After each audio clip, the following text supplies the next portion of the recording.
கிட்டத்தட்ட 5 மாதமாக நான் யூஸ் பண்ணுற என்னோட KTM Adventure 390யோட கம்ப்ளீட் யூசர் எக்ஸ்பீரியன்ஸ் தான் இதில் பார்க்க போகிறோம். This is 98 miles. Let's begin.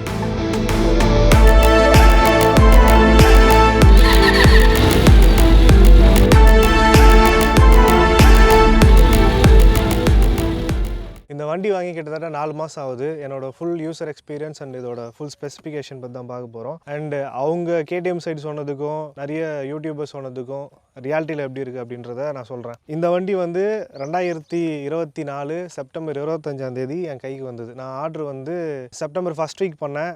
ஆனால் எனக்கு வந்து ஒரு 3 to 4 வீக்ஸ் வந்து ரொம்ப டிலே ஆகிட்டு தான் வாங்கினேன். 2 கலரில் வந்தது, ஒயிட் அண்ட் பிளாக் வித் அந்த ஆரஞ்சு ட்ரேட்மார்க் கலர் அவங்களுது. பட் ஆனால் எனக்கு வந்து ஒயிட் தான் ரொம்ப பிடிச்சது, அதனால் நான் ஆர்டர் பண்ணேன். இது வந்து 3 வேரியண்ட்டில் வருது. இது வந்து ஸ்டாண்டர்ட் வேரியண்ட், அதுக்கப்புறம் V வேரியண்ட் இருக்குது. அது வந்து கொஞ்சம் சீட் ஹைட் கம்மியாக இருக்கும், கொஞ்சம் ஷார்ட்டாக இருக்க ரைடர்ஸ்க்கு அது கொஞ்சம் நல்லாயிருக்கும். அண்ட் ஸ்போக் வீல் வேரியண்ட், அது வந்து பேர்லேயே இருக்குது, ஸ்போக் வீல்ஸ் வந்துடும். ப்ளஸ் வந்து அட்ஜஸ்டபிள் ஃப்ரண்ட் சஸ்பென்ஷன் கொடுத்துருவாங்க. இதில் வந்து அட்ஜஸ்டபிள் ரேர் சஸ்பென்ஷன் மட்டும்தான், அதில் வந்து அட்ஜஸ்டபிள் ஃப்ரண்ட் சஸ்பென்ஷன் வந்துடும். மற்றபடி வேறு எதுவுமே கிடையாது, எல்லாமே சேம் தான். நான் வாங்கியிருக்கிறது வந்து ஸ்டாண்டர்ட் வேரியண்ட்டு.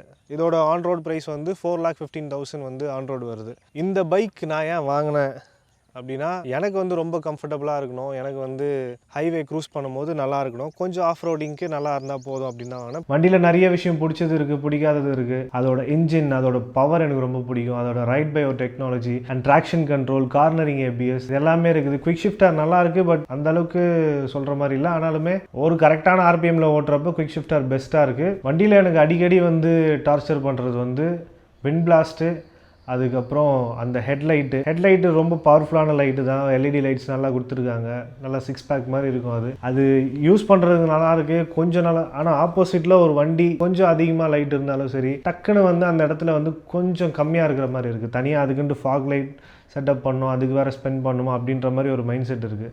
இது single cylinder DOH engine, liquid cooled, 373cc. இது வந்து முன்னாடி வேரியண்ட்டு. ஆக்சுவலாக இப்போ வந்து வேறு ஒரு வேரியண்ட் வருது, 2025லேருந்து அந்த மாடல் வந்து சேல் பண்ணுறாங்கன்னு நினைக்கிறேன். அதோட சிசி வந்து கொஞ்சம் ஹையராக இருக்குது, பட் இன்ஜின் டோட்டலாக டிஃப்ரெண்ட்டு. இந்த இன்ஜினுக்கும் பார்க்கும்போது எனக்கு இதோட இன்ஜின் பிடிச்சிருக்கு. இதோட ஃபுல் ஸ்பெசிஃபிகேஷன் பார்க்கணுன்னா, வண்டி ரைட் பை ஒரு டெக்னாலஜி. பெருசாக பெட்ரோல் கன்சியூம் கொஞ்சம் குறைக்கணுன்றதுக்காக இந்த டெக்னாலஜி கொடுத்துருன்னு சொல்லியிருக்காங்க. வண்டி ஃபுல்லாகவே சென்சார் தான், அதிகமாக சென்சார் தான். ஸ்டாண்டுக்கு சென்சார், இதுக்கு சென்சார், அதுக்கு சென்சார் அப்படின்ட்டு மோஸ்ட்லி சென்சாரில் தான் வண்டியே இயங்குது. ஒரு கலர் TFT டிஸ்பிளே, அப்போலேருந்து அதே டிஸ்பிளே தான். அதாவது ஃபர்ஸ்ட் அட்வென்ச்சர் வந்ததுலேருந்து இப்போ வரைக்கும் அதே டிஸ்பிளே தான். 2024 டிசம்பரில் தான் புது வேரியன்ட் கொடுத்துருக்காங்க, அதாவது கொஞ்சம் அப்கிரேட் பண்ணி கொடுத்துருக்காங்க. அது வந்து 25ல் தான் சேல். அதில் தான் கொஞ்சம் டிஸ்பிளே வந்து அந்த டிசைன் இப்போது 2023-24 வந்து அந்த டியூக்கில் வர அந்த TFT வந்து கொடுத்துருக்காங்க. இது வந்து அப்படியே அந்த ஃபர்ஸ்ட்லேருந்து இருக்க அதே TFT டிஸ்பிளே தான். இதில் நிறைய ஆப்ஷன் இருக்குது. ரொம்ப சொல்ல போனோன்னா, இதில் வந்து ரைடிங் மோட்ஸ் இருக்குது, on road and half road மோடில் நம்ம ரேர் ABS ஆஃப் பண்ணிக்கலாம். கொஞ்சம் ஆஃப் ரோடிங் பண்ணும்போது அது கொஞ்சம் பெனிஃபிட்டாக இருக்கும். அண்ட் இதில் வந்து ட்ராக்ஷன் கண்ட்ரோல் இருக்குது, கொஞ்சம் பிரேக்கிங்ஸில் கொஞ்சம் நல்லாவே ஹெல்ப் பண்ணுது. அண்ட் ABSமே நல்லாவே இருக்கும். அது எனக்கு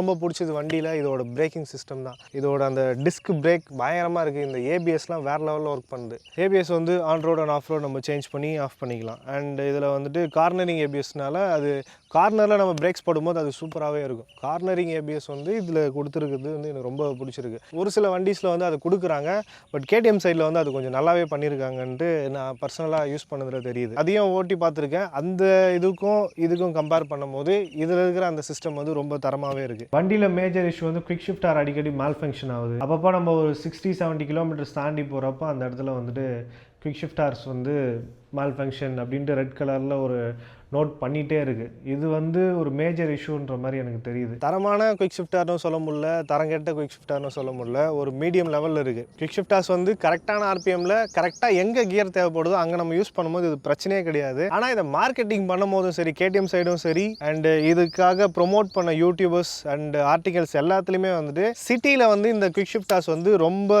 பெரிய வேலை பண்ணும் அப்படின்ற மாதிரி சொல்லியிருந்தாங்க. லைக் எப்படின்னா, நீங்கள் வந்துட்டு சிட்டியில் அடிக்கடி வந்து நீங்கள் கியரை அடிக்கடி கிளச் பிடிச்சி குறைக்கணும்னு தேவையே கிடையாது, குவிக் ஷிஃப்டாக யூஸ் பண்ணிக்கலாம். ஏன்னா இது வந்து ஒரு டால் கியரிங் செட்டப். இது வந்து லோ எண்ட் டார்க்கில் ரொம்பவே மட்டமாக தான் இருக்கும். டார்க்கு பொறுத்த வரைக்கும் லோ எண்டில் வந்து பெருசாகவே கிடையாது. பவரில் வண்டி செம்மையான வண்டி, ரொம்ப ஸ்பீடில் போகலாம், கரெக்டாக மெயின்டைன் பண்ணும், ரொம்ப ஸ்மூத்தாக இருக்கும். கரெக்டான RPMல கரெக்டான ஸ்பீடில் கொஞ்சம் க்ரூஸ் பண்ணும்போது வண்டி தரமாகவே இருக்கும்.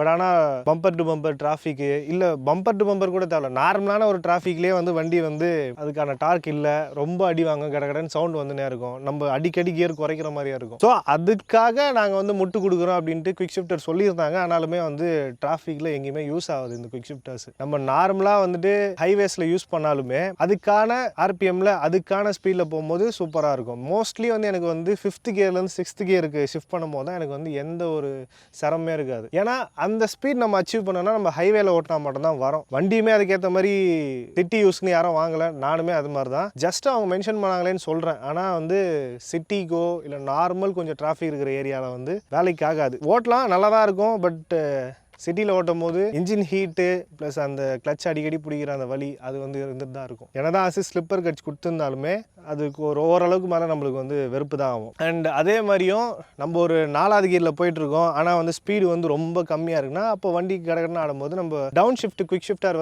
வச்சு யூஸ் பண்ணும்போது அது ஓரளவுக்கு நல்லா தான் இருக்குது. அப் ஷிஃப்ட் பண்ணும்போது இந்த ஸ்பீடில் போயிட்டு இருக்கும்போது நல்ல ஸ்பீடில் நல்ல ஆர்பிஎம்மில் போகும்போது அப் ஷிஃப்ட் பண்ணும்போது நல்லாயிருக்கு. அது எப்படியோ அதே மாதிரி தான் வந்துட்டு அந்த ஸ்பீடில் போகாமல் ரொம்ப அதிக கியரில் இருக்கும்போது டவுன் ஷிஃப்ட் பண்ணும்போது குவிக் ஷிஃப்டார் ஓகே. குவிக் ஷிஃப்டார்ஸ் வந்து அடிக்கடி மால் ஃபங்க்ஷன் ஆகுது. எப்போ பார்த்தாலுமே வந்து குவிக் ஷிஃப்டார் அப்படின்ட்டு அந்த ரெட்டில் வந்துட்டு கரெக்டாக வண்டி ஓட்டுன்னு போகும்போது வந்துடுது. எடுத்தோடனே வர மாட்டேங்குது. ஒரு 70-80 கிலோமீட்டர் தாண்டி போனதுக்கப்புறம் அது காட்டுது. ஜஸ்ட் இந்த செட் பட்டனுக்கு முந்தினா அது மறுபடியும் போயிடுது. சர்வீஸ் சென்டர்லுமே என்ன இது இஷ்யூஸ் கேட்குறப்பவும் அவங்க வந்துட்டு நாங்கள் வந்து ஃபர்ம்வேர் அப்டேட் பண்ணுறோம், ஓகே இது சால்வ் ஆகிடும் அப்படின்ற மாதிரி சொன்னாங்க. அதுக்கப்புறம் இல்லை நாங்கள் டெக்னிக்கோட கொஞ்சம் பார்த்தோம், சாஃப்ட்வேரில் ஏதோ பார்த்தோம், எல்லாமே சால்வ் ஆயிடுச்சு அப்படின்றாங்க. பட் ஆனால் 3 to 4 டைம்ஸ் நான் வந்து போய் பார்த்துட்டேன். ஆனால் அந்த ப்ராப்ளம் மட்டும் ரெக்டிஃபை ஆன மாதிரி தெரியல. ஒரு நார்மலான கில் ஸ்விட்ச்சு, ஒரு நல்ல கரெக்டாக முன்னாடி போகிறோன்னா சிக்னல் காட்டுறதுக்காக ஒரு நல்ல ஹாரன் அண்டு ஒரு நல்ல எக்ஸாஸ்ட்டுக்காக வண்டி வாங்கணும்லாம் இல்லை, கொஞ்சம் அந்த சவுண்டு வந்து ஒரு அட்ராக்டிவாக இருக்கிறது எல்லாமே பார்ப்போம். அண்டு E20 பெட்ரோல் இதில் போடலாம், இல்லை எல்லா வண்டிலையும் போடலாம். இப்போ வரத்தில் adjustable clutch and adjustable brakes, நம்மளுக்கு எவ்வளோ தூரம் பிரேக் பிடிக்கணுமோ கிளச் பிடிக்கணுமோ அதுக்கேற்ற மாதிரி நம்மளே அட்ஜஸ்ட் பண்ணிக்கலாம். 1 to 5 ஸ்டாப் இருக்குது, 1 2 3 அப்படின்ட்டு நம்மளுக்கு எதில் தேவையோ நம்ம அதில் வந்துட்டு நம்ம வந்து அட்ஜஸ்ட் பண்ணிக்கலாம். 14.5 லிட்டர் ஃபியூல் டேங்க், லாங் ரைட்ஸுக்கு தரமான ஒரு ஃபியூல் டேங்க்கு. அதில் ரிசர்வ் வந்து 2.5 வரும். வண்டியில் ஒரு டீசெண்டான மிரர்ஸ் வந்து ஓரளவுக்கு நல்லதான். இப்போ வர வண்டியோட விட இது கொஞ்சம் பெட்டராகவே இருக்குது. ஆனால் கொஞ்சம் க்ளோஸ் காலில் வரும்போது பெருசாக வியூ இருக்க மாட்டேங்குது. ஆனால் ஒரு டீசெண்டான ஒரு மிரர் தான். அண்டு WP ஏபெக்ஸோட அப்சைட் டவுன் ஃபோர்க்ஸ், ஒரு தரமான ஒரு ஃபோர்க்ஸ்.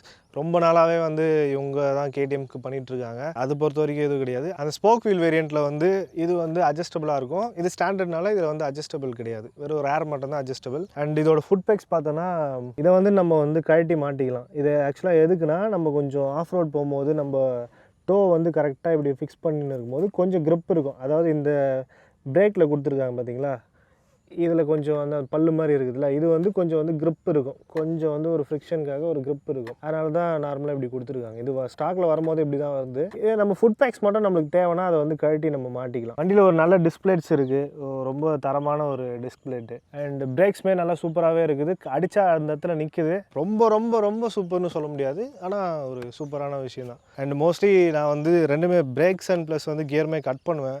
ரொம்ப ஸ்பீட் போனாலுமே கியர் கட் பண்ணி தான் கொஞ்சம் வண்டி ஸ்லோ பண்ணுவேன்.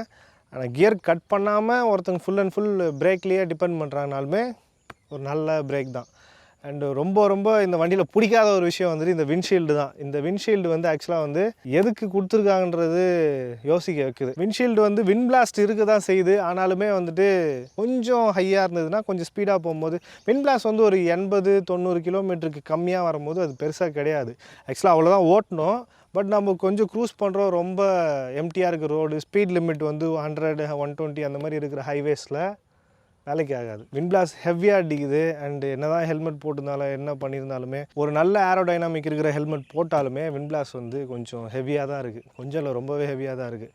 வண்டியில் வந்து நார்மலான டைமில் பார்க்கும்போது ஒரு தரமான ஒரு LED ஹெட்லைட்ஸ், இது வந்து 6 பேக் மாதிரி இருக்கும் பார்க்குறதுக்கு. அந்த ஹெட்லைட் நல்லாயிருக்கும். ஆனால் கொஞ்சம் ஆப்போசிட் வரவங்க கொஞ்சம் பவராக இருக்கும்போது பெருசாக காட்ட மாட்டேங்குது. நம்ம தனியாக அதுக்குன்னே வந்து ஃபாக் லேம்ப் போடணுன்னு தான் நிறைய பேர் ரெக்கமெண்ட் பண்ணுறாங்க. அண்ட் அது நம்மளே தான் போடணும். இந்த இடத்துல பார்த்தோன்னா இங்கே வந்துட்டு GPS மவுண்ட்டுக்கு வந்து கொடுத்துருக்காங்க. இது நம்ம கழட்டிட்டு இங்கே வந்து நம்ம GPS மவுண்ட் பண்ணிக்கிறோம். அதுக்கப்புறம் 12 வோல்ட் ஒரு சாக்கெட் கொடுத்துருக்காங்க. இதில் வந்துட்டு நம்ம சார்ஜிங் ஏதாவது யூஸ் பண்ணிக்கலாம். நம்ம வண்டியோட ஃபிட் அண்ட் ஃபினிஷ் வந்து பெருசாக குறை சொல்கிற மாதிரியே கிடையாது. வண்டி வந்து ஒரு தரமான ஒரு ஃபிட் அண்ட் ஃபினிஷ் தான். எங்கேயுமே அதுக்கான குறை சொல்லவே முடியாது. அண்டு எல்லாருக்குமே வந்துட்டு இந்த தனியாக இந்த ஹெட்லைட்டு இந்த தெரியுது வந்து ஒரு மாதிரி ஒரு விஷயமாவே சொல்லுவாங்க. நிறைய பேருக்கு பிடிக்கலன்னா சொல்லியிருந்தாங்க அந்த விஷயத்த. எனக்கு அந்த மாதிரிலாம் கிடையாது. எனக்கு வந்து அந்த டிசைன் பிடிச்சிருக்கு. அண்ட் அது தனியாக இருக்கிறதுமே ஒரு நல்ல ஒரு அட்ராக்டிவாக வேறு வண்டியிலுமே இல்லாமல் இந்த வண்டியில் ஒரு தனித்துவமாக இருக்குது. வண்டியில் பில்லியன் கம்ஃபர்ட் ஓகே. என் கூட வந்தவங்க எல்லாருமே வந்துட்டு பெருசாக குறை சொல்ல. சீட்டுமே வந்து ஸ்டார்டிங்கில் ஒரு கட்டை சீட்டு மாதிரி தான் இருக்கும். பட் போக போக வந்து அது பெட்டின் ஆகி கொஞ்சம் ஸ்மூத் ஆகிடும். கிராப் ரெயில்ஸுமே கொடுத்துருக்காங்க. இடத்துல வந்து நம்ம பிளேட் மாட்டி நம்ம வந்து டாப் ஜிவி பாக்ஸு அண்டு வேறு ஏதாவது சேடல் பேக்ஸ் போடுறதுக்கு நம்ம யூஸ் பண்ணிக்கலாம். And billion comfort and seat with எல்லாமே வந்து ஒரு தரமான ஒரு சீட்டு தான். எனக்கு ரொம்ப பிடிச்சிருக்கு. சீட்டு பெருசாக குறை சொல்கிற மாதிரி இல்லை. கிளாசிக் பைக்ஸ்னு சொல்கிற அந்த பைக்ஸ்லேயே வந்து நிறைய சீட் இஷ்யூஸ் கொஞ்சம் கட்ட மாதிரி இருக்குன்னுவாங்க, கட்டையில் உட்காந்து போகிற மாதிரி இருக்குன்னுவாங்க. ஆனால் அது வந்து ரொம்ப ஒஸ்ட்டாக தான் இருக்கும். சீட் பொறுத்த வரைக்கும் இந்த வண்டியில் வந்து எனக்கு ரொம்ப பிடிச்சிருக்கு. ஸ்டார்டிங்கில் பார்க்கும்போது நம்மளுக்கு ஹார்டாக இருக்க மாதிரி இருக்கும். கொஞ்சம் டைம் போக போக நல்லாவே ஒரு குஷன் இருக்கும். வண்டியில் கீஸ்மே வந்து அப்போ கொடுத்த அதே கீஸ் தான். பட் ஆனால் வந்து கொஞ்சம் நல்லாவே தான் இருக்குது. ரொம்ப சுமாராக மாதிரிலாம் இல்லை. அப்பப்போ அது ஸ்ட்ரக் ஆகிற மாதிரியோ அந்த மாதிரி எந்த ஒரு இஷ்யூஸுமே இது வரைக்கும் வரல. ஃப்ரண்ட் அண்ட் பேக் ரெண்டுமே எல்இடி இண்டிகேட்டர்ஸ், ஒரு நல்ல எல்இடி இண்டிகேட்டர்ஸ். லாங்லேருந்து பார்த்தாலுமே அந்த லைட்டு கொஞ்சம் நல்லாவே தெரியுது. அண்ட் டெயில் லைட்டுமே வந்துட்டு ரொம்ப தரமாக இருக்குது. லாங்லேருந்து அடித்தாலுமே அது ரொம்ப யூஸ் ஆக்சுவலாக எப்போ யூஸ் ஆகும்னா நைட் டைமில் நம்ம ஹைவேல க்ரூஸ் பண்ணும்போது பின்னாடி நம்ம தான் வந்து நம்ம ரைடிங் ஜாக்கெட்டில் ஹெல்மெட்டில் நம்ம ரெஃப்ளெக்டர் அடித்தாலுமே இந்த டெயில் லைட் வந்து ஒரு மேஜர் ரோல் ப்ளே பண்ணும். நம்ம பிரேக்கு வந்து ஆக்சுவலாக வண்டி மூவ் ஆகும்போது அடிச்சுட்டே தான் இருக்கும். நம்ம பிரேக் அடிக்கும் போது அது கொஞ்சம் அதிகமாக எரியும் இல்லையா? அப்போ போது நல்ல ஷார்ப்பாகவே வந்துட்டு நல்லா பூமாகி எரியும் போது நல்லா கரெக்டாக இருக்காது. அது ஒருமே பிரச்சனை கிடையாது. வண்டியோட மைலேஜ் 32 to 34, 35 வரைக்கும் கிடைக்கிது. எனக்கு 33 மேக்ஸிமம் கிடச்சிருக்கு ஹைவேஸில் கரெக்டான ஸ்பீட் மெயின்டைன் பண்ணுறப்போ. அதாவது ஒரு 70, 80 அதில் க்ரூஸ் பண்ணுறப்போ ஓகேஷாக கிடைக்கிது. ஆனால் அதிகபட்சம் ஒரு டைம் வந்து 35 கிடச்சிது. மேக்ஸிமம் அவ்வளோதான். பட் அந்தளவுலாம் கிடையாது. நம்ம வண்டியை வெரைட்டி ஓட்டினோன்னா 25 அதுக்கும் கீழே தான் போயிருக்குது ஹைவேஸ்லேயே. நான் சிட்டியில் பெருசாக ஓட்டுனதில்லை. ஓட்டின வரைக்குமே ஒரு 23, 26 இதுக்குள்ளே தாவே எனக்கு கிடச்சிருக்கு. அடிக்கடி கியரை டவுன் பண்ணி அப் பண்ணி டவுன் பண்ணி அப் பண்ணி கிளச்சை பிடிச்சி அதுக்கே வந்து பெட்ரோல் காணாமல் போயிடும். ஸோ சிட்டியில் பெருசாக கிடையாது. இந்த வண்டி உருவாக்குனதே அதுக்கு தானே, ஹைவேஸ் அண்ட் ஆஃப் ரோடுக்கு தானே.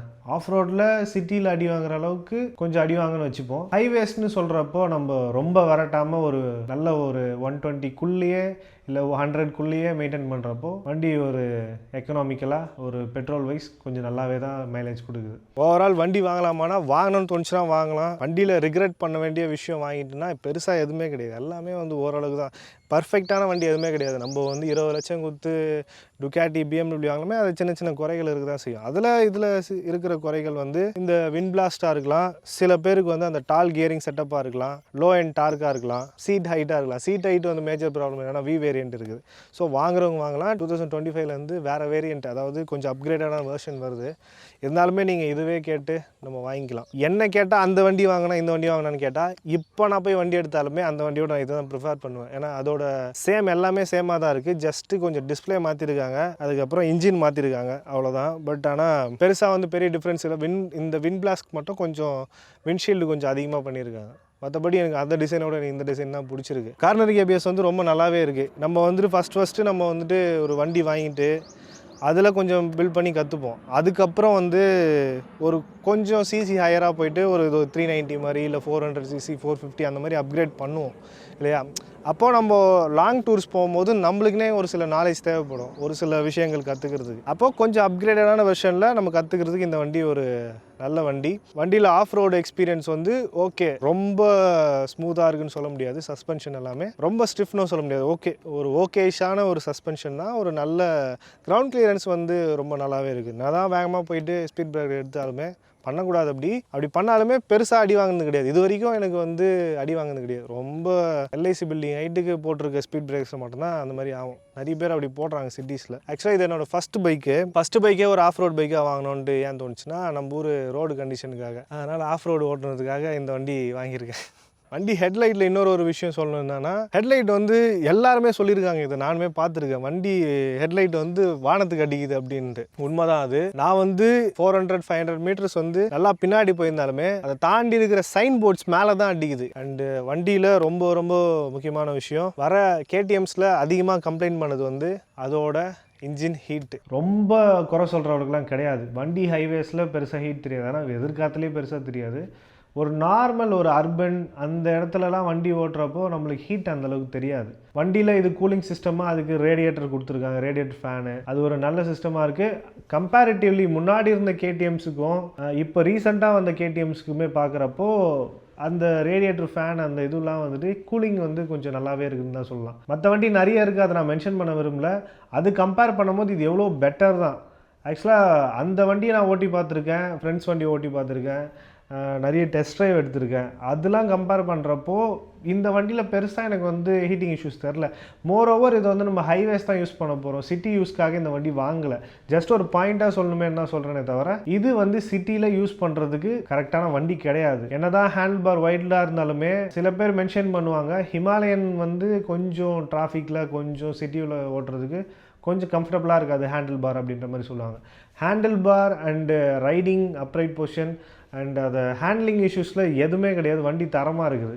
கொஞ்சம் சிட்டி உள்ள ஹீட்டிங் இஷ்யூஸ் மட்டும் கொஞ்சம் இருக்கும். அண்டு ரைடிங் பூட் போட்டு ரைடிங் பேண்ட் போட்டு போகும்போது கால் அந்தளவுக்கு சூடல. ஜீன் போட்டு ஒரு ஷூ போட்டாலுமே பெருசாக தோறல. ஒரு ஷார்ட்ஸ் போட்டு ஸ்லிப்பர் போட்டு ஓட்டும் போதும் பெருசாக தெரில. ஆனால் டிராஃபிக்கில் ஒரு ஷார்ட்ஸ் போட்டு ஸ்லிப்பர் போட்டு போகும்போது கண்டிப்பாக அந்த ஹீட்டிங் இஷ்யூஸ் இருக்கும். அதே மாதிரி அந்த ரேடியேட்டருமே வந்து கர்வாக கொடுத்துட்டு ஒரு நல்ல உள்ள ஒரு ஏர் இன்டேக்குமே நல்ல ஒரு டிசைன் பண்ணியிருக்காங்க. வண்டியில் பெருசாக சொல்ல குறைகள் கிடையாது. வண்டின்னு வந்துட்டா 100% நல்லா இருக்கும்லாம் சொல்ல முடியாது. ஏதாவது ஒரு சின்ன குறைகள் இருக்குது தான் செய்யும். நீங்கள் 5 லட்சம் வண்டியோ 2 லட்சம் வண்டியோ 50 லட்சம் வண்டியோ எதுவாக இருந்தாலுமே ஒரு சில குறைகள் இருக்க தான் செய்யும். அது நம்மளை பாதிக்குதான்றது தான் மேட்ரு.